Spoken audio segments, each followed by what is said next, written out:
Hello friends, welcome to my channel Beginner to Banker. So இன்னைக்கு வந்து RRB PO second set, அதாவது second set of questions last இயரில் கேட்ட questions எல்லாம் பார்ப்போம். ஸோ கொஸ்டின்ஸ் வந்து நான் ரைட் டவுன் பண்ணல, சரிங்களா? உங்களுக்கு இது டிஸ்பிளே ஆகும், அதை பார்த்துக்கோங்க. ஸோ நான் ஜஸ்ட் ஆன்சர்ஸ் அந்த அப்ரோச்சஸ் மட்டும் இந்த சைடில் போடுறேன், சரிங்களா? ஸோ கொஸ்டின் படிங்க. In 140 liters of milk and water, the ratio of milk and water is 5:2. If 28 liters of mixture is taken and added the same amount of water to the mixture, the process is repeated two more times, then what will be the quantity of milk in the final mixture? அதாவது ஒரு மிக்சரில் வந்து 140 litres வந்து மில்க்கும் வாட்டரும் combined ஆகிருக்கு. அது என்ன ரேஷியோவில் இருக்குன்னா 5:2 ரேஷியோவில் இருக்குது. இதில் மில்க் வந்து 5 பார்ட்ஸு, வாட்டர் வந்து 2 பார்ட்ஸு. என்ன செய்கிறாங்க, ஒரு 28 லிட்டர்ஸை வந்து அந்த மிக்சர்லேருந்து வெளியே எடுத்துகிட்டு சேம் அமௌண்ட் ஆஃப் அந்த 28 லிட்டர்ஸை வந்து வாட்டரில் ஆட் பண்ணுறாங்க. ஸோ இது மாதிரி எத்தனை தடவை பண்ணுறாங்கன்னா 3 தடவை பண்ணுறாங்க. 2 more டைம் சொல்லியிருக்காங்கல்ல, ஸோ 3 தடவை பண்ணுறாங்க. ஸோ ஃபைனலாக மில்கோட அந்த மிக்சரில் மில்கோட குவான்டிட்டி எவ்வளோன்னு கேட்குறாங்க, சரிங்களா? ஸோ இது ஃபஸ்ட்டு வந்து பேசிக் அப்ரோச் பார்ப்போம். இப்போது 140 லிட்டர்ஸ் இருக்குல்ல, இந்த 140 லிட்டர்ஸில் மில்க்கு வந்து 100 லிட்டர்ஸ் இருக்கும், வாட்டர் வந்து 40 லிட்டர்ஸ் இருக்கும், சரிங்களா? அதான 5:2 ரேஷியோ, ஓகே தானே? இப்போ என்ன பண்ணுறான், 28 லிட்டர்ஸ் ஆஃப் த மிக்சரை வந்து நான் வெளியே எடுக்கிறேன். ஸோ 28னா இது மிக்சர்லேருந்து தானே வெளியே எடுக்கிறேன். ஸோ இண்டிவிஜுவல் அவங்க 20 litres of milk or 28 litres of வாட்டர்னு சொல்லியிருந்தால் மட்டும்தான் நீங்கள் டேரெக்டாக இதுலேருந்து மைனஸ் பண்ணணும். இப்போது அவங்க என்ன செஞ்சுருக்காங்க, 28 லிட்டர்ஸ் மிக்சர்லேருந்து எடுத்துருக்காங்க. ஸோ 28 லிட்டர்ஸ்னால் ரெண்டையுமே இது என்ன ரேஷியோவில் இருக்கோ அதே ரேஷியோவில் தான் வெளியே எடுப்பாங்க. ஸோ நமக்கு மில்க் அண்ட் வாட்டர் என்ன ரேஷியோவில் இருக்குது, 5:2 இருக்கா? ஸோ அவங்க வந்து 28 லிட்டர்ஸ் எடுத்தாங்கன்னா இது வந்து மில்க்கு, இது வந்து வாட்ரு. 28 லிட்டர்ஸ் வெளியே எடுத்தாங்கன்னா இதில் வந்து 20 லிட்டர்ஸ் எடுப்பாங்க, இதில் வந்து 8 லிட்டர்ஸ் எடுப்பாங்க. அந்த மில்க் வாட்டர் என்ன ரேஷியோவில் இருக்கோ அதே ரேஷியோவில் வெளியே எடுப்பாங்க. ஓகே, ஃபஸ்ட்டு ஸ்டெப்பில் 20 லிட்டர்ஸ் வந்து வெளியே எடுத்துட்டாங்க. ஸோ 20 லிட்டர்ஸ் வெளியே எடுத்துட்டா மில்க் வந்து ரிமைனிங் வந்து 80 இருக்கும், வாட்டர் வந்து 32 இருக்கும், ஓகேவா? அவங்க என்ன செய்கிறாங்க, அந்த 28 லிட்டர்ஸ் வெளியே எடுத்துருக்காங்களா, அதை இப்போது வாட்டரில் ஆட் பண்ணுறாங்க. இது வந்து வாட்ரு, இது வந்து மில்க்கு, சரிங்களா? ஸோ வாட்டரில் ஆட் பண்ணால் ஸோ 28 + 32 வந்து 60 லிட்டர்ஸ் வந்து இப்போது வாட்டர் இருக்கும், 6 லிட்டர்ஸு. ஸோ அகைன் என்ன பண்ணுறான், 20 லிட்டர்ஸ் வெளியே எடுக்கிறானா? ஸோ இப்போது 20 லிட்டர்ஸ் வெளியே எடுக்கிறான்னா ப்ரீவியஸ் ரேஷியோ இருக்குல்ல, அதுலேருந்து வெளியக்கூடாது. இது ப்ரெசென்ட்டில் என்ன ரேஷியோ இருக்கோ அதுலேருந்து தான் வெளியே எடுக்கணும். இப்போ ப்ரெசென்ட்டில் என்ன ரேஷியோ இருக்குது, 4:3 இருக்கா? ஸோ 28 லிட்டர்ஸ் வெளியே எடுத்தான்னா இதில் வந்து 16 லிட்டர்ஸ் மில்க் எடுப்பான், 12 லிட்டர்ஸ் வந்து வாட்டர் எடுப்பான், சரிங்களா? ஸோ இப்போது 16 லிட்டர்ஸ் நான் மைனஸ் பண்ணேன்னா மில்க் வந்து எனக்கு 64 லிட்டர்ஸ்னு ஆகும், வாட்டர் வந்து 48 லிட்டர்ஸ்னு வரும், ஓகேங்களா? இப்போ என்ன செய்கிறான், ஒரு 20 லிட்டர்ஸை அது மறுபடியும் ஆட் பண்ணுறான் வாட்டரில். ஸோ ஆட் பண்ணோம்னா இப்போ எனக்கு வந்து 76ன்னு வந்துருச்சு, சரிங்களா? இதுக்கு ரேஷியோ பார்த்தீங்கன்னா 64க்கும் 76க்கு ரேஷியோ வந்து 16:19 வருமா, ஓகேவா? இப்போது 2 டைம்ஸ் வந்து வெளியே எடுத்துனான், இப்போ லாஸ்ட்டாக ஃபைனல் 3rd டைம் எடுக்கலாம், சரிங்களா? இப்போயும் அதே மாதிரி ரேஷியோவில் தான் எடுப்பான். இப்போ என்ன ஆகுதுன்னா, இப்போ எனக்கு மில்க்கு வந்து 64 லிட்டர்ஸ் இருக்குது, சரிங்களா? ஓவராலாக வந்து 140 லிட்டர்ஸ் இருக்குது. அவன் எத்தனை எடுக்கிறான்னா 20 லிட்டர்ஸ் வெளியே எடுக்கிறான், சரிங்களா? ஸோ 28 லிட்டர்ஸ் வெளியே எடுத்தான்னா எவ்வளோ வரும், 12.8 லிட்டர்ஸ் வந்து வெளியே போயிருமா, கரெக்டு தானே? ஸோ எனக்கு மில்க் வந்து 64 லிட்டர்ஸ் இருக்குது, ஓவராலில் 140ல் 64 இருக்குது. இப்போ 28 லிட்டர்ஸ் வெளியே எடுக்கலாம், அது என்ன ரேஷியோனா இந்த ரேஷியோலேருந்து எடுப்பான், சரிங்களா? நீங்கள் இப்படி கூட போகலாம், 16/35 × 28ன்னு போடலாம், இதுவும் கரெக்ட் தான். ஸோ 4, 5, இது வந்து 3.2, ஸோ 12.8, சரிங்களா? இப்படியும் போடலாம், நீங்கள் இதுலேயும் டைரெக்டாக போட்டலாம் போடலாம். ஏன்னா என்ன கேட்டிருக்காங்கன்னா ஃபைனலாக மில்க்கு தான் கேட்டிருக்காங்க, புரியுதுங்களா? ஸோ மில்க்கு கேட்டதுனால நான் வாட்டர் எடுக்காமல் மில்க்லேருந்து பண்ணுறேன். ஸோ இப்போ 64 லிட்டர்ஸில் 12.8 லிட்டர்ஸை மைனஸ் பண்ணோம்னா ஃபைனலாக எனக்கு மில்க் எவ்வளோ இருக்குன்னா 51.2 லிட்டர்ஸ் இருக்கும். இதுதான் என்னோடய ஆன்சர், சரிங்களா? ஸோ 28 3 தடவை அவன் எடுத்திருக்கான். ஃபைனலாக எனக்கு மில்க் வந்து 100 லிட்டர்ஸ் இருந்தது வந்து ஃபைனலாக இப்போது எனக்கு மில்க்கு எவ்வளோ இருக்குன்னா ஃபைனலில் 51.2 லிட்டர்ஸ் இருக்கும். இதுதான் ஒரு சம் அப்ரோச்னா பேசிக்கான மெத்தட், சரிங்களா? எரேஸ் பண்ணிடுறேன்.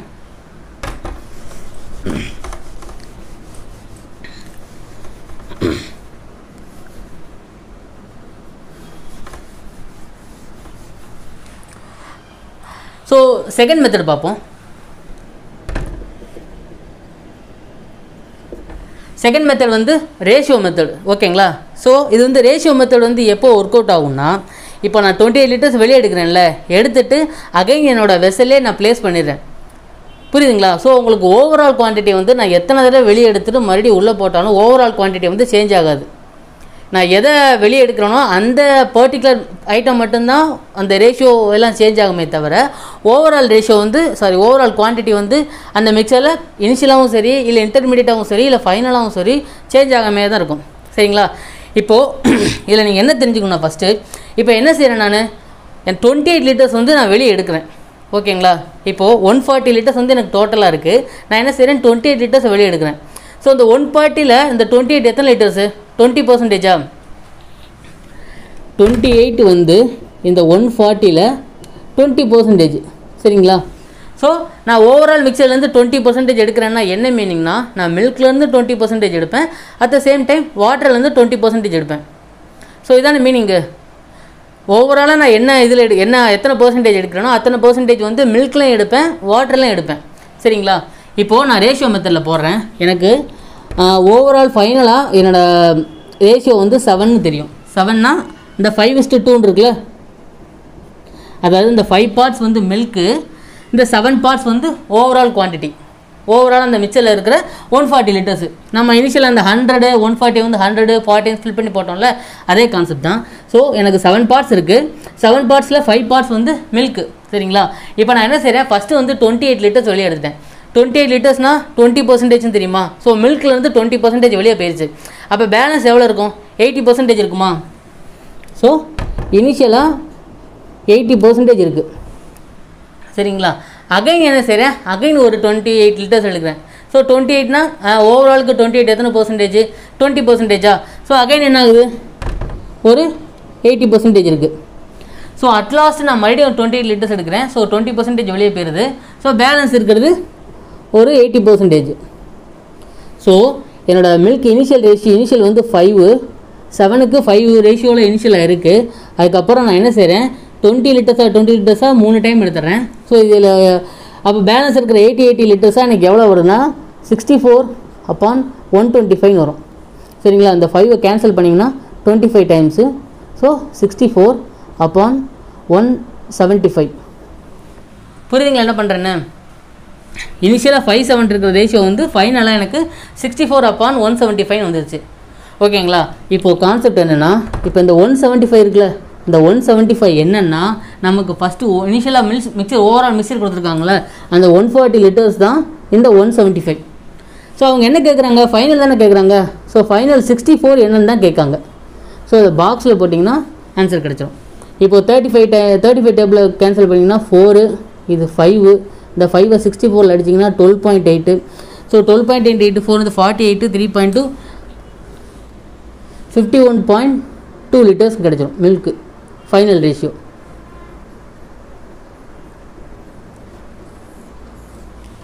புரியுதுங்களா? ஸோ லாஸ்ட் டைம் அந்த பேசிக் அப்ரோச் பண்ணுறதை விட நீங்கள் இந்த கான்செப்ட் வந்து அண்டர்ஸ்டாண்ட் பண்ணிங்கன்னா உங்களால் இன்னும் கொஞ்சம் குயிக்காக சால்வ் பண்ண முடியும் எக்ஸாம்ஸில். ஸோ அகைன் சொல்கிறேன், எனக்கு 7ல் வந்து 5 பார்ட்ஸ் வந்து மில்க் இருக்குது. நான் 20% 3 டைம்ஸ் எடுத்திருக்கேன். ஸோ அதனால் பேலன்ஸ் இருக்கிற 80 3 டைம்ஸ் போட்டிருக்கேன். ஸோ 5/7 இன்ட்டு இந்த 3 மல்டிப்ளை பண்ணிங்கன்னா 64/125 வரும். ஸோ எனக்கு ஃபைனல் ரேஷியோ வந்து 175ல் 64 இருக்கும். ஸோ இந்த 175 வந்து 140 லிட்டர்ஸ்னால் 64 லிட்டர்ஸ் வந்து எத்தனை பார்ட்னு எடுக்கிறாங்க, அதான் 51.2 லிட்டர்ஸு. சரிங்களா? இது வந்து செகண்ட் மெத்தடு. இன்னொரு மெத்தட் இருக்குது, அதுவும் சொல்லிடுறேன்.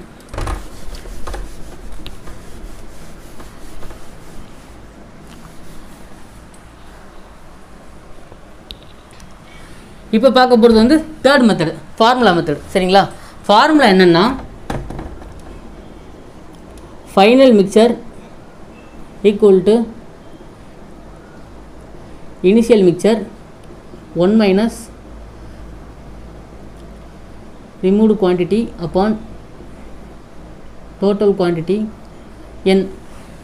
n மீன்ஸ் எத்தனை தடவை நம்ம எத்தனை டைம்ஸ் வெளியே எடுக்கிறோமோ அத்தனை டைம்ஸ்னு அர்த்தம். ஸோ இது வந்து இனிஷியல் மிக்சர்னால் நம்ம 140 இதாச்சும் போடக்கூடாது. அவங்க என்ன கேட்குறாங்கன்னா மில்கோட ஃபைனல் மிக்சரை தான் கேட்குறாங்க. ஸோ மில்கோட இனிஷியல் மிக்சர் நம்மளுக்கு தெரியும், 140ல் 5/7னா மில்கோட இனிஷியல் மிக்சர் வந்து 100 லிட்டர்ஸு. சரிங்களா? ஸோ 1 மைனஸ் ரிமூவ் குவான்டிட்டி எத்தனை லிட்டர்ஸ்னால் 28 லிட்டர்ஸ் ரிமூவ் பண்ணுறோம். ஸோ டோட்டல் குவான்டிட்டி வந்து 140 அப்பான் என் வந்து நம்பர் ஆஃப் டைம்ஸ் வந்து 3. ஸோ 100 இது 140 இங்கே 15 இதில் கேன்சல் பண்ணிங்கன்னா 4/5 வரும். ஸோ 4/5 த ஹோல் க்யூப்னு வரும்.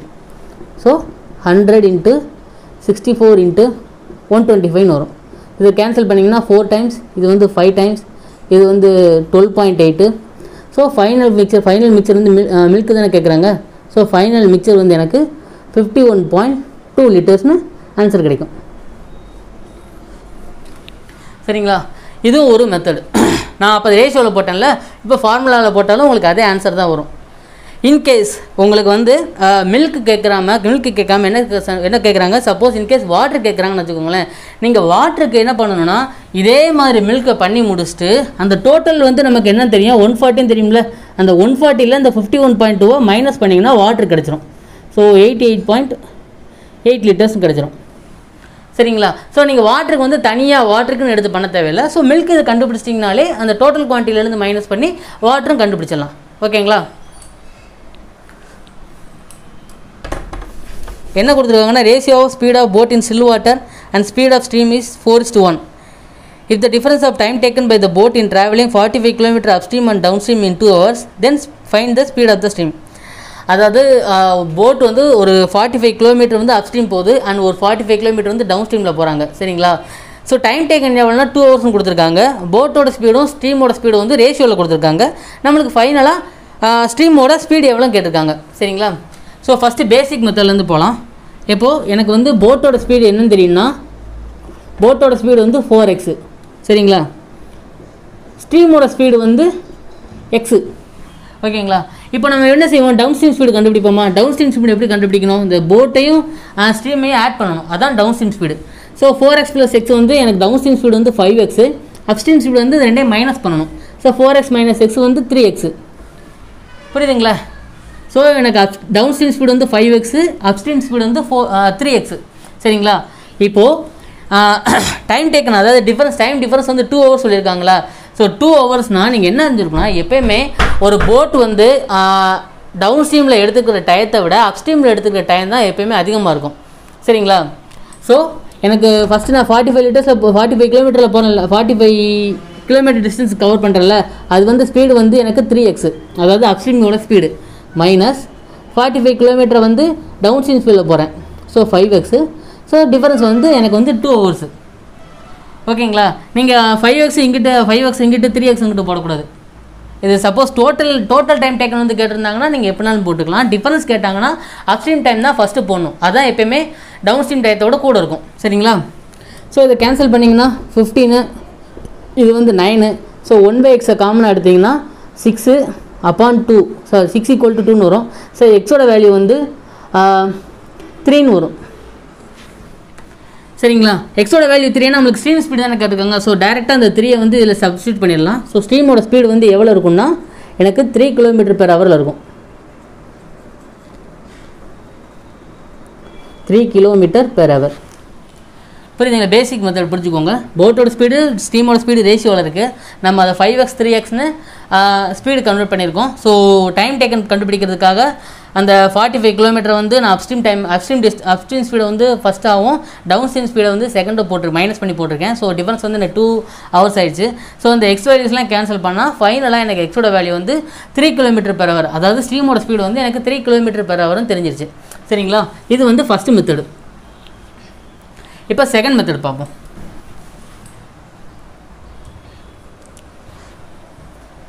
ஸோ அந்த போட் ஸ்ட்ரீமுக்கு வந்து செகண்ட் மெத்தட் பார்க்கலாம்.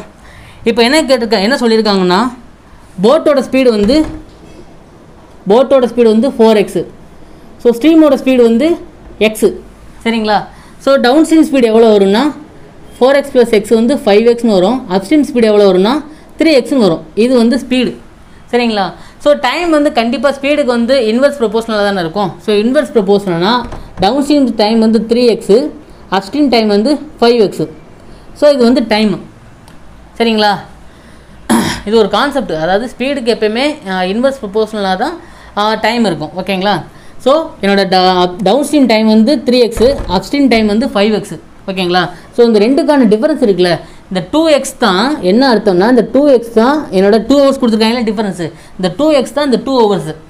ஸோ இந்த ரெண்டில் நீங்கள் எதிலலாம் சப்ஸ்டியூட் பண்ணி நீங்கள் ஸ்ட்ரீமோட ஸ்பீடு கண்டுபிடிக்கலாம். நான் என்ன செய்கிறேன், டவுன் ஸ்ட்ரீம் ஸ்பீடில் சப்ஸ்டியூட் பண்ணுறேன்.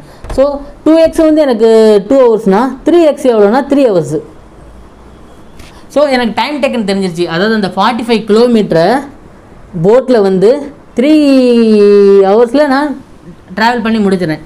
ஸோ என்னோடய ஸ்பீடு வந்து எவ்வளோ இருக்கும் பார்த்தீங்கன்னா 15 km/h. இந்த 15 என்னதுன்னா இந்த 5x இருக்குது பார்த்தீங்களா அந்த ஸ்பீடு, இந்த 5x தான் 15 km/h. ஸோ அப்போ எக்ஸ் வேல்யூ எவ்வளோ தானே கேட்குறாங்க, எக்ஸ் வேல்யூ வந்து 3ன்னு வரும். 3 km/h ஸ்ட்ரீமோட ஸ்பீடு. நீங்கள் டேரெக்டாக 4xல் போட்டாலும் அது வந்து 12 km/h வந்து போட்டோட ஸ்பீடாக வரும். இன்கேஸ் போட்டோட ஸ்பீடு கேட்டிருந்தாங்கன்னா சரிங்களா. இப்போ வந்து நான் அப்ஸ்ட்ரீமில் போட்டிருக்கேன், இப்போ டவுன் ஸ்ட்ரீமில் டைமில் போட்டிருக்கேன். அப்ஸ்ட்ரீம் டைம் போட்டால் இதே வரும். இப்போ 2x வந்து எனக்கு 2 ஹவர்ஸ்னால் அப்ஸ்ட்ரீம் டைம் வந்து 5x. ஸோ அந்த 5x வந்து 5 ஹவர்ஸு. ஸோ இதுக்கு என்ன மீனிங்னா இந்த 45 கிலோமீட்டரை வந்து நான் போட்டில் 5 ஹவர்ஸில் ட்ராவல் பண்ணி முடிச்சிடறேன். அப்போது டிஸ்டன்ஸு பை டைம் வந்து ஸ்பீடாக. ஸோ 45/5 வந்து 9 km/h வரும். ஸோ இந்த 9க்கு என்ன மீனிங்னா இந்த 3x இருக்குல்ல, ஸோ இந்த 3x தான் 9 km/hனா எக்ஸோட வேல்யூ எவ்வளோன்னு பார்த்தீங்கன்னா 3 km/h வரும். சரிங்களா. ஸோ நீங்கள் ப்ரீவியஸ் மெத்தட்லேயும் சால்வ் பண்ணலாம், இல்லை இந்த மாதிரி கான்செப்டாக யோசித்து கூட சால்வ் பண்ணலாம். ஸோ அடுத்த ஒரு கொஸ்டின் வந்து டைம் அண்ட் ஒர்க் வச்சு கொடுத்துருக்காங்க. என்ன கொடுத்துருக்காங்கன்னா A and B can complete a piece of work in 9 days. A working alone can complete a piece of work in 9 days. In how many days B alone can complete 3/8 of the work? அதாவது ஒரு ஒர்க்கை வந்து A and B 2 பேர் சேர்ந்து 6 டேஸில் முடிச்சிடுறாங்க. A வந்து அந்த ஒர்க்கை இண்டிவிஜுவலாக 9 டேஸில் முடிக்கிறான்.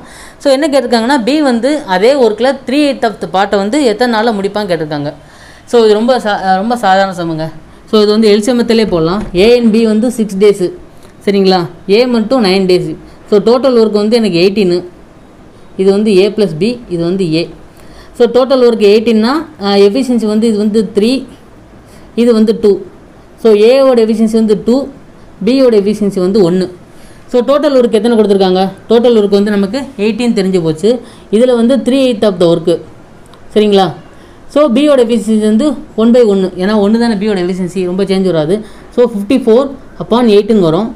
அப்போது 27/4 டேஸ். இது வந்து பி எடுக்கிற டைம் சரிங்களா. புரியல என்ன பண்ணுறேன்னு.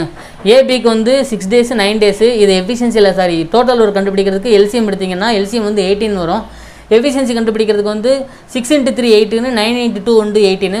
ஸோ ஏ வந்து எஃபிஷியன்சி 2, பி வந்து எஃபிஷியன்சி 1. இப்போ டோட்டல் ஒர்க்கு 18னா அதில் 3/8 of the ஒர்க்கை வந்து பி எத்தனை நாளில் முடிப்பாங்க கேட்டிருக்காங்க. ஸோ அந்த 1/1 எதுக்கு போட்டிருக்கேன்னா பியோட எஃபிஷியன்சி வந்து 1, அதனால் 1/1 போட்டிருக்கேன். இன்கேஸ் பியோட எஃபிஷியன்சி 2 இருந்துச்சுன்னா இங்கே நீங்கள் 1/2 போடணும் சரிங்களா. ஏன்னா எஃபிஷியன்சி வந்து எப்பயுமே டோட்டல் ஒர்க்கு கீழே தான் இருக்கணும், அப்போ தான் டேஸ் கண்டுபிடிக்க முடியும். ஓகே, அப்போது 54/8 வரும். இதை கேன்சல் 2ஆல் கேன்சல் பண்ணிங்கன்னா 27/4 டேஸ்னு வரும் பி எடுத்துக்கிற டைம்.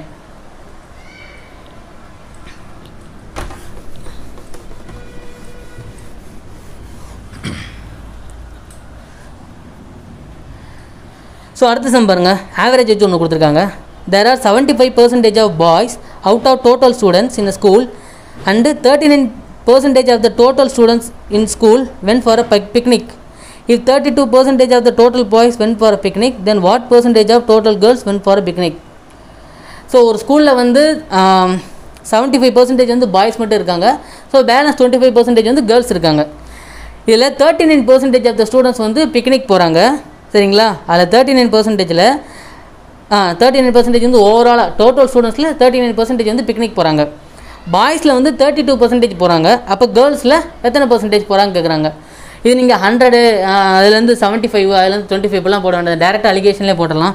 இப்போ என்ன சொல்லியிருக்காங்கன்னா 39% வந்து, அதாவது ஓவராலாக எனக்கு 39% வந்து பிக்னிக் போயிருக்காங்க. ஸோ இதில் பாய்ஸ் ரேஷியோ வந்து 3, கேர்ள்ஸ் ரேஷியோ வந்து 1, அதாவது 75% 25% அப்படி எழுதியிருக்கேன்.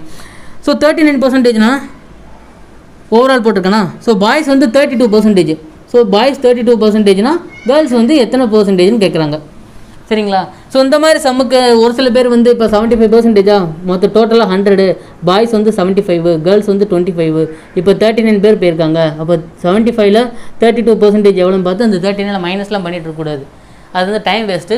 ஸோ அந்த மாதிரி கொஸ்டினுக்கு வந்து டைரெக்டாக ஆவரேஜ் மெத்தடில் போயிடணும். ஸோ 39 மைனஸ் 32 எவ்வளோ வரும்? 7.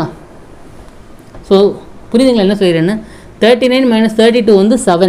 சரிங்களா? இங்கே 7 தான் வரணும். ஆக்சுவலாக நம்ம ஏன் 1 போட்டிருக்கோம்னா கேர்ள்ஸோட மொத்த ரேஷியோ 25%. ஸோ இந்த 1 பார்ட்டு தான் எனக்கு 7னா 3 பார்ட் வந்து எவ்வளோ இருக்கும்? 21 இருக்குமா? அப்போது இது ஹிட்டன் மாதிரி இங்கே வந்து 7 இருக்கணும், இங்கே வந்து 21 இருக்கணும். அப்போ இதை கேன்சல் பண்ணாலும் எனக்கு 3:1 தான் வரப்போகுது. சரிங்களா? ஸோ இங்கே 21னா அப்போ இதுலேருந்து எப்படி இருக்குன்னா 21 + 39. அப்போது கேர்ள்ஸ் வந்து 60% போயிருக்காங்கன்னு அர்த்தம். புரியுதுங்களா என்ன பண்ணுறேன்னு? இப்போது ஓவராலாக 39% ஆஃப் ஸ்டூடெண்ட்ஸ் வந்து பிக்னிக் போயிருக்காங்க. 39%. எனக்கு பாய்ஸ் ரேஷியோ வந்து 75%, கேர்ள்ஸ் ரேஷியோ 25%. பாய்ஸ் போனது வந்து மொத்தம் 32%. அப்போ கேர்ள்ஸ் வந்து எவ்வளோ போயிருப்பாங்கன்னு கேட்குறாங்க. இதுதான் கொஸ்டின். ஸோ நீங்கள் டேரெக்டாக ஆவரேஜில் போட்டிங்கன்னா இங்கே 39, இங்கே 3 நீங்கள் டேரெக்டாகவே போட்டலாம். சரிங்களா? 39 இங்கே நீங்கள் அடுத்து இது எடுத்தாலுமே அதாவது இந்த 39 மைனஸ் 32 7 வருதா, 60 மைனஸ் 39 21 வருதா, இதை கேன்சல் பண்ணாலும் எனக்கு அந்த 3:1 ரேஷியோ தான் வரும். சரிங்களா? ஆவரேஜ் வந்து கொஞ்சம் முக்கியமான கான்செப்ட். நிறையா டைப் ஆஃப் கொஸ்டின்ஸ்க்கு வந்து ஆவரேஜ் வந்து ரொம்ப முக்கியமாக இருக்கும், ரொம்ப யூஸ்ஃபுல்லாக இருக்கும். சரிங்களா? நிறைய சம்ஸை வந்து நீங்கள் பேசிக் அப்ரோச் மாதிரி நிறையா பண்ணாமல் இந்த மாதிரி ஆவரேஜில் போட்டிங்கன்னா டக்குன்னு முடிச்சிடலாம். ஸோ எனக்கு கேர்ள்ஸ் போனால் எத்தனை பர்சன்டேஜ்னு கேட்குறாங்க. ஸோ 21 + 39 60%. சரிங்களா?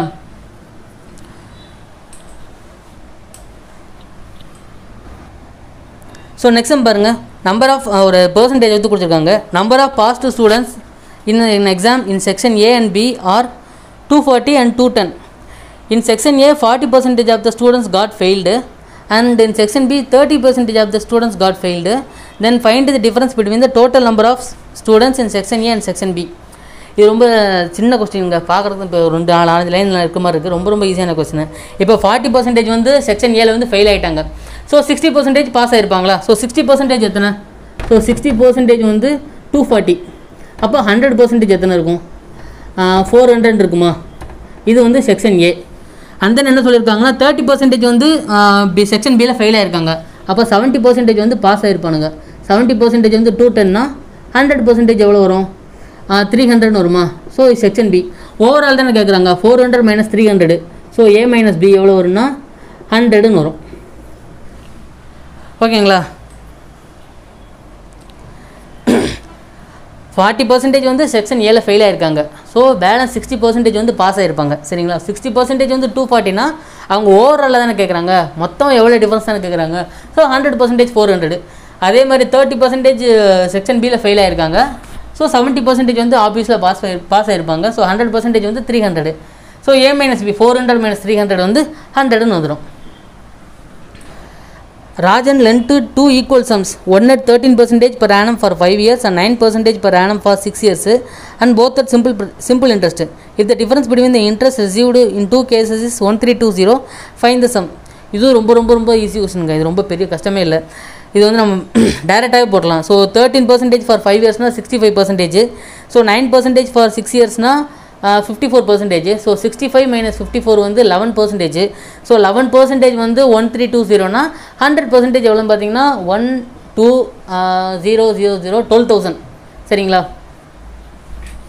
இந்த சம்ஸ்லாம் நம்ம பார்க்காம அதை பென் யூஸ் பண்ணாமே நீங்கள் டேரெக்டாக எல்லாம் மைண்ட்லேயே கால்குலேட் பண்ணிடுங்க எக்ஸாம்ஸில். ஸோ அந்த டயத்துலலாம் நீங்கள் இடத்துல எழுதிட்டு இருக்க வேண்டாம். ஒரு சில புரியலனா மட்டும் சொல்கிறேன். So 13% for 5 இயர்ஸ்னால் 65%. So 9% for 6 இயர்ஸ்னால் 54%. So difference வந்து 11%. சரிங்களா? ஸோ அவங்க டிஃபரன்ஸ் தான் கேட்டிருக்கானுங்க, டிஃபரன்ஸ் ஆஃப் த அமௌண்ட் தான் கொடுத்துருக்கானுங்க. ஸோ 11% வந்து எனக்கு 1320னா 100% எவ்வளவு? 12,000 வரும். சரிங்களா?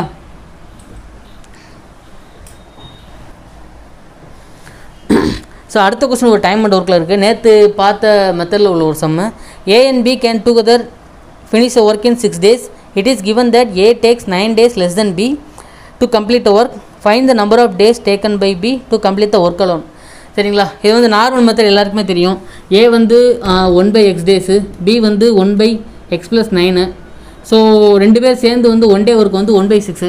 இதை கிராஸ் பண்ணிங்கன்னா 2x + 9. இது வந்து x² + 9x. ஸோ 1/6. ஸோ இந்த 6 இங்கே கொண்டு போனீங்கன்னா 12x ப்ளஸ் 9 × 6 54. இது எக்ஸ் ஸ்கொயர் இங்கே கொடுப்போம்னா X square plus 9x. So X square minus 3x minus 54 is equal to 0. 54னா ஃபேக்டர்ஸ் என்ன வரும்னா 9 அதாவது மைனஸ் 9 ப்ளஸ் 6 வரும். ஸோ வெளியே வரும்போது 9 மைனஸ் 6ன்னு வந்துடும். ஸோ எக்ஸோட வேல்யூ வந்து 9 டேஸு, எக்ஸ் ப்ளஸ் 9 டேஸ் வந்து 18 டேஸு. அதாவது பி முடிக்கிற ஒர்க்கு வந்து 18 டேஸ்னு வந்துடும். சரிங்களா? இது வந்து பேசிக்ஸ் மெத்தடு. ஓகேங்களா? புரியுதுல்ல? ஏ வந்து 1/x, பி வந்து 1/x + 9 போட்டிருக்கீங்கன்னா அது லெஸ் கொடுத்துருக்காங்க, நீங்கள் ப்ளஸ் போட்டிருக்குன்னு சொல்லக்கூடாது. என்ன அர்த்தம்னா ஏ வந்து பியை விட கம்மின்னு அர்த்தம். சரிங்களா? ஸோ பி வந்து ஏவை விட கூட. நீங்கள் அப்படி எடுத்தும் போடலாம். இதில் இதுக்கு பதில் இங்கே வந்து -9 போட்டும் போடலாம். உங்கள் இஷ்டம் தான். பட் ப்ளஸ் போடுறது இன்னும் ரொம்ப ஈஸி மைனஸை விட. ஸோ 1/x 1/x + 9 இதை குவாட்ரேட்டிக்கில் போட்டிங்கன்னா உங்களுக்கு பி முடிக்கிற ஒர்க்கு வந்து 8 டேஸ்னு வரும். இது வந்து ஒரு பேசிக் அப்ரோச். சரிங்களா? ஸோ நான் இதை வந்து ஹிட் அண்ட் ட்ரையில் போடுறேன். ஸோ ஏ அண்ட் பி வந்து 6 டேஸில் முடிக்கிறானுங்களா? ஸோ 6 டேஸ்னால் நான் என்ன செய்கிறேன், 6 × கீழே 9 தானே இருக்குது. ஸோ 9ஆல் மல்டிப்ளை பண்ணிக்கிறேன். ஸோ டோட்டல் ஒர்க் வந்து எனக்கு 54. ஸோ நான் ஏபி ரெண்டு பேரோட எஃபிஷியன்சி வந்து 9. ஸோ நான் இதில் 6ஆல் போட்டேன்னா 9 டேஸ்னு வரும். 3ஆல் போட்டால் 18 டேஸ் வரும். 9 - 18 வந்து எனக்கு 9 டேஸு, ரெண்டு டேலி ஆயிடுச்சு. ஸோ பியோட எஃபிஷியன்சி வந்து 3. So 54/3 18 days. புரியுதுங்களா என்ன பண்ணுறேன்னு? அதாவது என்னோடய டோட்டல் ஒர்க் வந்து நான் எப்படி எடுக்கணும்னா 6 டேஸ்ன்றீங்களா, இதோட மல்டிபிள் வந்து 6ஆல் தான் இருக்க போகுது. நான் கீழே வந்து அவங்க டிஃபரன்ஸ் இருக்குது பார்த்தீங்களா, ஏபிக்கு உண்டான டிஃபரன்ஸ் வந்து 9 டேஸில் இருக்கிறதுனால நான் 6க்கும் 9க்கும் அதாவது ரெண்டுலேயுமே டிவிசிபிளாகிற ஒரு நம்பர் எடுக்கணும். ஸோ நான் இங்கே வந்து நான் என்ன எடுக்கலாம், 60 எடுக்கலாம், 72 எடுக்கலாம், ஆர்எல்ஸ் 108 எடுக்கலாம், எதனால் எடுக்கலாம். ஸோ நம்ம கொஞ்சம் லீஸ்ட் நம்பராக 36லேருந்து நீங்கள் எதனால் எடுக்கலாம். 6ஆலையும் டிவைட் ஆகணும், அட் த சேம் டைம் 9ஆலையும் டிவைட் ஆகணும். ஸோ நான் 54ன்னு எடுத்திருக்கேன். ஸோ 54 வந்து எனக்கு டோட்டல் ஒர்க்கு. நான் என்ன செய்கிறேன், இங்கே 9ஆல் தான் நான் மல்டிப்ளை பண்ணுறேன். ஸோ 9ஆல் மல்டிப்ளை பண்ணால் ஏபி ரெண்டு பேரோட எஃபிஷியன்சி வந்து கண்டிப்பாக இந்த 9ல் தான் இருக்க போகுது. இந்த 9ஐயும் நீங்கள் ஸ்ப்ளிட் பண்ண தெரிஞ்சிருக்கணும். ஸோ இந்த 9ஐ நீங்கள் ஸ்ப்ளிட் பண்ணாலும் எனக்கு கீழே இருக்கிற அந்த 9 டேஸ் டிஃபரன்ஸ் இருக்குல்ல, அது வந்து வயலேட் ஆகாமல் வரணும். நான் ஸோ 54க்கு வந்து அதாவது ஏக்கு வந்து 6ன்னு அசியூம் பண்ணேன்னா ஏ முடிக்கிற ஒர்க் வந்து 9 வரப்போகுது. பிக்கு வந்து நான் 3ன்னு அசியூம் பண்ணேன்னா பி முடிக்கிற வந்து 18 வரப்போகுது. ஸோ ரெண்டுக்கு உண்டான டிஃபரன்ஸ் வந்து அந்த 9 டேஸ் வயலேட் ஆகலை. ஸோ பியோட எஃபிஷியன்சி வந்து எனக்கு 3ன்னு தெரிஞ்சு போச்சு. என்ன கேட்குறானுங்க, பி எத்தனை நாளில் முடிப்பான்னு தானே கேட்குறாங்க. So 54/3 18 days. சரிங்களா? இந்த மாதிரி இந்த டைப்ஸான சம்ஸ்லாம் நீங்கள் ப்ராக்டிஸ் பண்ண தான் வரும். ஓகேங்களா? இல்லை நாங்கள் இப்போ தான் இதை ஃபஸ்ட்டு பார்க்குறோன்னா இதுக்கு முந்தின அப்ரோச் பண்ணல ஒரு குவாட்ரேட்டிக்கில் அந்த மாதிரி எனக்கு குவாட்ரேட்டிக் நல்லா தெரியும், நான் நல்லா போடுவேன் அப்படின்னா நீங்கள் அந்த குவாட்ரேட்டிக் அப்ரோச்சே பண்ணுங்கள். சரிங்களா? இந்த சம் பாருங்கள். In 6 years ago, A's uncle's age was 6 times the age of A at the time, and 2 years hence, A's uncle age will be thrice the age of A at the time. What's the present age of A? So இது வந்து normal approach first போடுறேன். என்ன சொல்லியிருக்காங்கன்னா ஒரு 6 வருஷத்துக்கு முன்னாடி ஏயோட uncle age வந்து அவனோட 6 டைம்ஸ் இருக்குது. 6 வருஷத்துக்கு முன்னாடி. சரிங்களா? 2 வருஷத்துக்கு அப்புறம் ஏவோட அங்கிள் ஏஜ் வந்து அவன் ஏஜோட 3 டைம்ஸாக இருக்குது. அது த்ரைஸ்னு அர்த்தம். ஸோ ஏவோட பர்சன்டேஜ் கேட்குறாங்க. சரிங்களா? இப்போது ஏ வந்து நான் வந்து எக்ஸ்னு எடுத்துக்கிறேன், ஏவோட அங்கிளை வந்து 6x எடுத்துருக்கேன். இது எத்தனை வருஷத்துக்கு அப்புறம்னா 6 வருஷத்துக்கு முன்னாடி. சரியா? ஸோ 6x ப்ளஸ் என்ன சொல்லியிருக்காங்க, 2 இயர்ஸ் கென்ஸ் தானே சொல்லியிருக்காங்க. ஸோ 6லேருந்து நான் ப்ரெசென்ட்டுக்கு வரதுக்கு ஒரு 6ஆல் ப்ளஸ் பண்ணணும். அண்ட் தென் ஒரு 2 இயர்ஸ்க்கு அப்புறம் வரதுக்காக ஒரு 2 ஆட் பண்ணணும். ஸோ 6x + 8 வந்து 3 பார்ட்ஸ்னால் x + 8 வந்து 1 பார்ட்டு. ஏன்னா ஏ விட ஏ அங்கிள் வந்து த்ரைஸு. சரிங்களா? இப்போ 2 இயர்ஸ்க்கு அப்புறம் அதே மாதிரி தானே இதுலையும் கூட்டியிருக்கேன். 6% வந்துட்டு ப்ளஸ் ஒரு 2 இயர்ஸ்க்கு கேன்ஸ் கொடுக்கேன். இதை கிராஸ் மல்டிப்ளை பண்ணிங்கன்னா 6x + 8 3x + 24. ஸோ 3x வந்து 6x + 8 3x வந்து 16னா எக்ஸோட வேல்யூ வந்து 16/3ன்னு வரும். 3x 16/3ன்னு வருமா? ஸோ எக்ஸோட வேல்யூ வந்து 16/3. இப்போ எத்தனை வருஷத்துக்கு அப்புறம் கேட்குறாங்க, பர்சன்டேஜ்னா +6. ஸோ 6 + × 3னா 18. 18 + 16 வந்து 34. ஸோ 34/3. அப்போது 11.33 இயர்ஸ் ஏவோட பர்சன்டேஜ். புரியுதுங்களா? அதாவது ஏவோட இந்த மாதிரி சம்ஸுக்கு வந்து நீங்கள் அவன் 6 இயர்ஸ்க்கு அப்புறம் இருக்கான்ல அந்த மாதிரியும் போகலாம். ஆர்எல்ஸ் அவன் 2 இயர்ஸ் ஹென்ஸுக்கு போகிறான்ல, ஸோ அந்த லைனில் இருந்தும் நீங்கள் ஃப்ரீ யூஸ் போய்க்கலாம். அது உங்கள் விஷ் தான். ஏவோட சாரி இது வந்து ஏ, இது வந்து ஏவோட அங்கிள். 6 வருஷத்துக்கு முன்னாடி ஏவோட ஏஜ் வந்து எக்ஸ்னா அவன் அங்கிளோட வந்து 6x இருக்க போகுது. ஸோ அவன் ப்ரெசன்டேஜ்லேருந்து 2 இயர்ஸ் ஹென்ஸ்க்கு அப்புறம் தான் அவன் வந்து ஏ அங்கிள் வந்து ஏவை விட த்ரைஸாக இருக்க போகிறான். ஸோ நான் என்ன செய்கிறேன், +6 அதாவது ப்ரெசென்ட் வரதுக்காக +6 இப்போ அண்ட் தென் ஒரு 2 இயர்ஸ் ஹென்ஸ் போகிறதுக்காக ஒரு +2 அப்போ 8 ஆட் பண்ணியிருக்கேன். ஸோ 8 பார்ட் இந்த 6x + 8 வந்து 3 தான், x + 8 வந்து 1. ஸோ இந்த த்ரைஸ் இதாகிடுச்சா. ஸோ இது கிராஸ் மல்டிப்ளை பண்ணிங்கன்னா உங்களுக்கு எக்ஸோட வேல்யூ 16/3 வரும். ஸோ 16/3 வந்தோடனே நீங்கள் டேரெக்டாக அதில் வேறு ஏதாச்சும் சப்போஸ் இன்கேஸ் 16/3 மல்டிபிளில் 16/3 ரேஷியோவில் வேல்யூஸ் எதுவும் கொடுத்துருந்தாங்க நீங்கள் அதை போட்டக்கூடாது. இது எக்ஸோ எது கண்டுபிடிச்சிருக்கோம்னா 6 இயர்ஸ்க்கு முன்னாடி உள்ளதான் கண்டுபிடிச்சிருக்கோம். சரிங்களா. ஸோ நான் 6 இயர்ஸ்க்கு அதாவது பர்சன்டேஜ் கண்டுபிடிக்கிறதுக்காக +6 ஆட் பண்ணணும். ஸோ 34/3 இதை கேன்சல் பண்ணிங்கன்னா உங்களுக்கு 11.33 இயர்ஸ்னு வரும். சரிங்களா.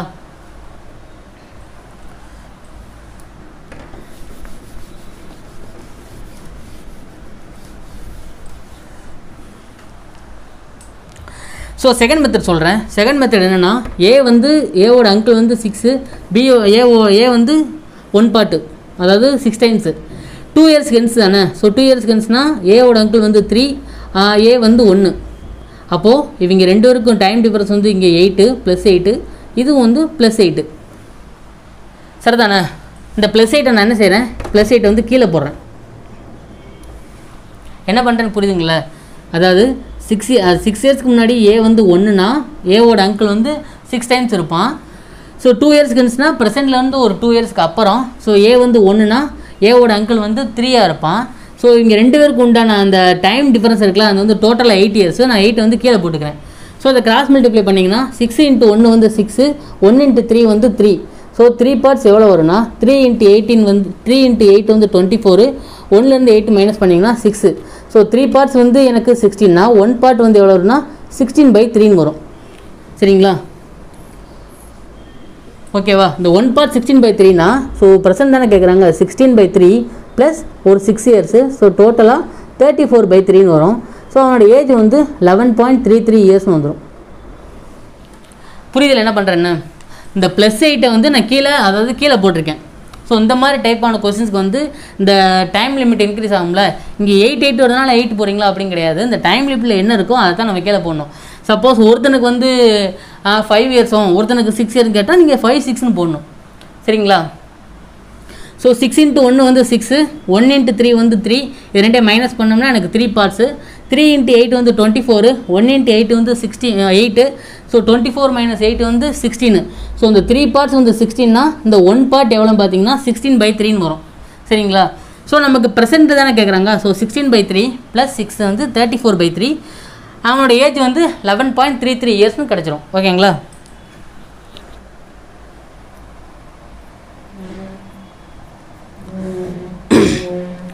இது ரொம்ப முக்கியமான சம்முங்க. போனோட்ட நிறைய பேர் இந்த சம்மு அப்ளை பண்ண என்ன சொல்ல அப்ரோச் பண்ணலன்னு சொல்லியிருந்தாங்க. என்னால் கொஞ்சம் டைம் ஆயிரும்னு.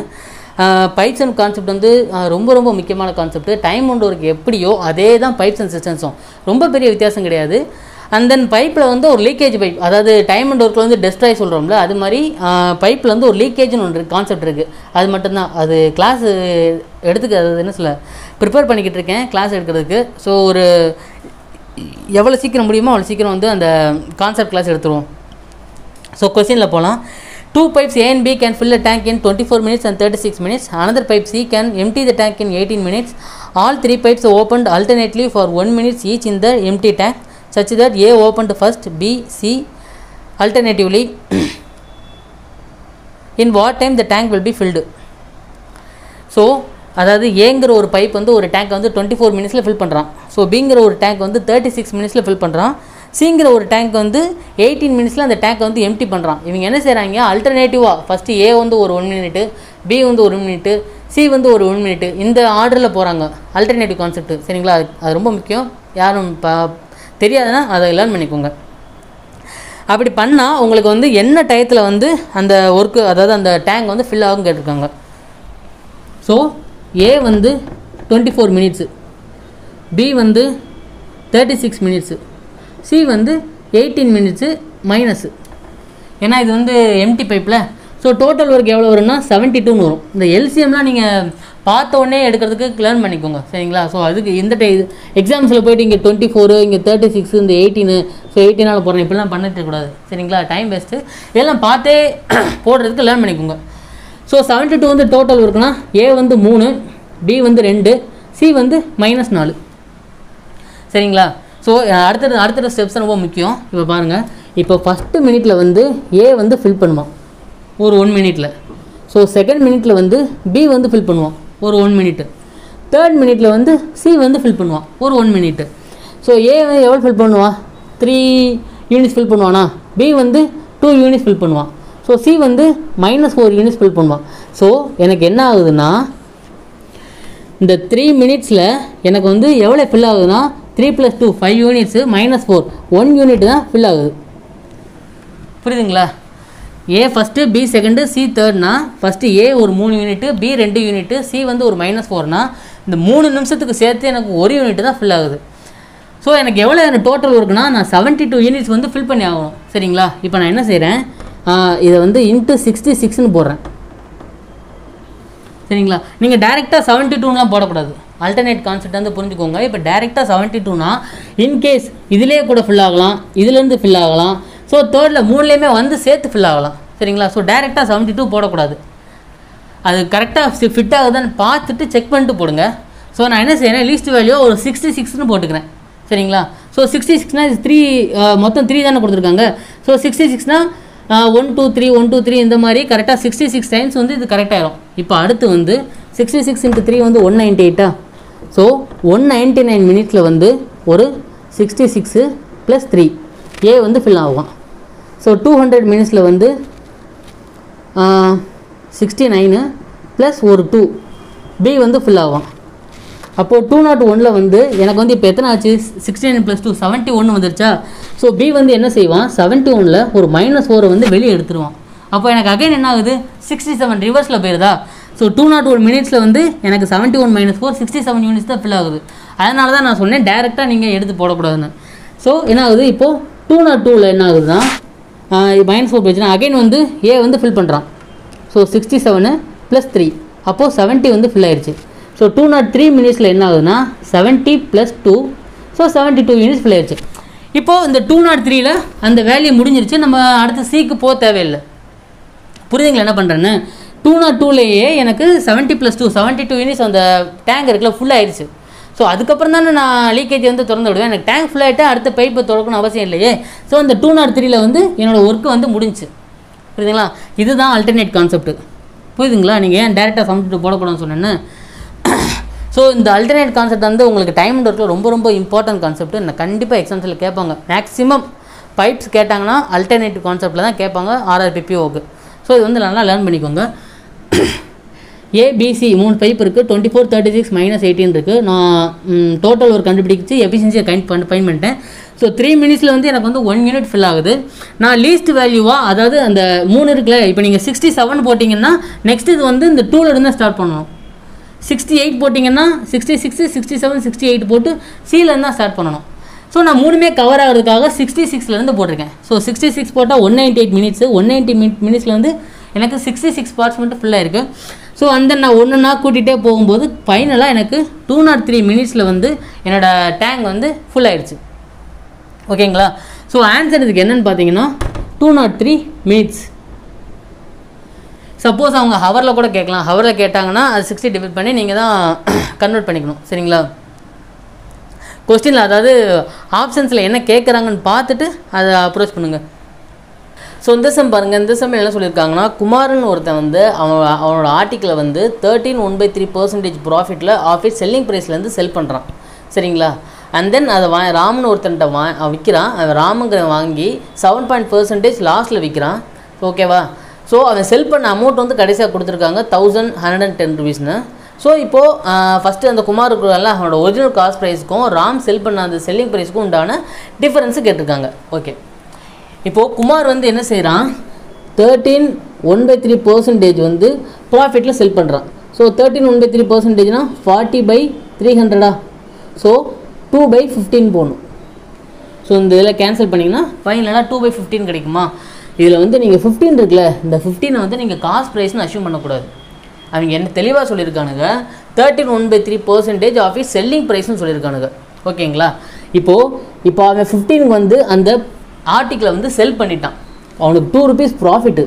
அந்த 2 இங்கே மைனஸ் பண்ணிங்கன்னா 13 rupees. அதை என்ன அர்த்தம்னா 13 rupees தான் வந்து ஒரு பொருளை வாங்கியிருக்கான், 2 rupees ப்ராஃபிட்டில் செல் பண்ணியிருக்கான். சரிங்களா? ஸோ இந்த 15 இருக்குல்ல, இந்த 15 வந்து செல்லிங் ப்ரைஸு, காஸ்ட் ப்ரைஸ்னு அச்சீவ் பண்ணக்கூடாது. அவங்க தெளிவாக கொடுப்பாங்க உங்களுக்கு, காஸ்ட் ப்ரைஸ்லேருந்து அவன் செல் பண்ணுறானா செல்லிங் ப்ரைஸ்லேருந்து செல் பண்ணுறானாங்கிறத அவங்க கொடுத்துருவாங்க. நீங்கள் அதை நல்லா கவனிச்சுக்கணும். ஓகேங்களா? இப்போது 13 rupees 13 பார்ட்ஸில் வந்து அவன் ஒரு பொருளை வாங்கி 2 rupees ப்ராஃபிட்டில் 15 பார்ட்ஸாக அவன் விற்றுட்டான். சரிங்களா? இது வந்து ஃபஸ்ட் கேஸு. ராம் ரெண்டாவது என்ன செய்கிறான், வாங்கின ஆர்டிக்கல் இருக்குல்ல, அதை வந்து ஒரு 7.5% லாஸில் செல் பண்ணிடுறான். ஸோ 100ல் 7.5% லாஸ் போச்சுன்னா, ஸோ அந்த ஆர்டிக்கலை வாங்கின ஆர்டிக்கலை வந்து 92.5%ல் வந்து செல் பண்ணுறான். இந்த 92.5% தான் 1110 rupeesனா 100% எவ்வளவுன்னு கேட்குறாங்க. ஸோ இதை நீங்கள் ஃபஸ்ட்டு கண்டுபிடிக்கணும். சரிங்களா? ஸோ 92.5னா இது எப்படி எழுதலாம்? 5 டேபிள்ஸில் கேன்சல் பண்ணிங்கன்னா 20, இது வந்து 108.5. ஸோ அகைன் 5 டேபிள்ஸ்க்கு கேன்சல் பண்ணிங்கன்னா 4, இது வந்து 3.7. ஸோ 37/14 போட்டோம்னா 37னா 3 டைம்ஸா, ஸோ 30. ஸோ 40 × 30 வந்து 1200 வருமா? அதாவது ராம் வந்து அந்த ஆர்டிக்கிளை வந்து 1200க்கு வாங்கியிருக்கான், வாங்கி 7.5% லாஸில் செல் பண்ணிட்டான். ஓகேங்களா? ஸோ இந்த 1200 என்னன்னா இந்த 15 பார்ட்ஸ் இருக்குல்ல, ஸோ இந்த 15 பார்ட்ஸ் தான் 1200. அப்போ குமார் எவ்வளோ வாங்கியிருப்பான்? அவன் வாங்கிற அமௌண்ட் வந்து 13 பார்ட்ஸு. ஸோ இதை கேன்சல் பண்ணிங்கன்னா 80 80 × 13 வந்து 1040. அப்போது ஒரிஜினல் காஸ்ட்டு வந்து 1040 தான். சரிங்களா? குமார் ஃபஸ்ட்டு அந்த பொருளை வந்து 1040க்கு தான் வாங்கியிருக்கான். வாங்கி 2/5 அதாவது இந்த 13 1/3% செல்லிங் ப்ரைஸில் செல் பண்ணிட்டான். சரிங்களா? ஸோ 1040 தான் ஒரிஜினல் ப்ரைஸு. ராம் வாங்கின ஆர்டிக்கல் இருக்கலாம், அவன் என்ன இதில் விற்றுருக்கான்னா 1110 தான். ஸோ இந்த ரெண்டுக்கு உண்டான டிஃப்ரென்ஸ் தான் கேட்குறாங்க. ஸோ 1110 மைனஸ் 1040 எவ்வளோ வரும்? டிஃப்ரென்ஸ் வந்து 17 வரும். ஓகேங்களா? புரியுதில்ல என்ன பண்ணுறேன்னு? இதில் ரொம்ப நீங்கள் முக்கியமான ஸ்டெப்பு என்னென்னா இந்த ஃபஸ்ட்டு ஸ்டெப் தான். இந்த 13 1/3% இருக்குல்ல, இதை வந்து யாரும் காஸ்ட் ப்ரைஸ்னு அஸ்யூம் பண்ணி இந்த 2 வந்து ப்ராஃபிட் அஸ்யூம் பண்ணி 15லேருந்து 17 பார்ட்ஸ்னு அவனுக்கு செல் பண்ணியிருக்கான்னு நீங்கள் திங்க் பண்ணிடக்கூடாது. சரிங்களா? இந்த 215 என்ன அர்த்தம்னா 215 ஆஃப் தி செல்லிங் ப்ரைஸ். சரிங்களா?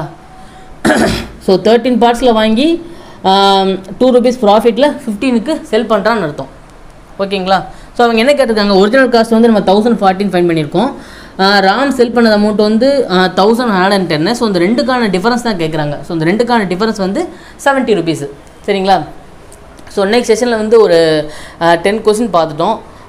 கண்டிப்பாக இந்த செஷன் வந்து நிறையா பேருக்கு யூஸ்ஃபுல்லாக இருக்கும்னு நம்புகிறேன். ஸோ இனி அப்கமிங்கில் வந்து நான் நிறைய வீடியோஸ் போஸ்ட் பண்ண ட்ரை பண்ணுறேன். ஸோ பிகினர்ஸ் யாராச்சும் அது இப்போ தான் நம்ம சேனல் வந்து ஃபஸ்ட்டு பார்க்குறீங்கன்னா மறக்காமல் சப்ஸ்கிரைப் பண்ணிடுங்க. அண்ட் உங்கள் ஃப்ரெண்ட்ஸ்கிட்ட முடிஞ்ச அளவுக்கு ஷேர் பண்ணுங்கள். Keep studying and keep encouraging me. So RRB exam day after 2 month நடக்குதுல்ல, ஸோ எழுத போகிற எல்லாமே பிஃபோர் அதாவது ஒரு 1 ஹவருக்கு முன்னாடியே போயிருங்க. எக்ஸாம் வந்து ரொம்ப ஈஸியாக தான் இருக்கும். கான்ஃபிடென்ட்டாக போங்க, நல்லா பண்ணுங்கள். And all the best you all. Thank you for all.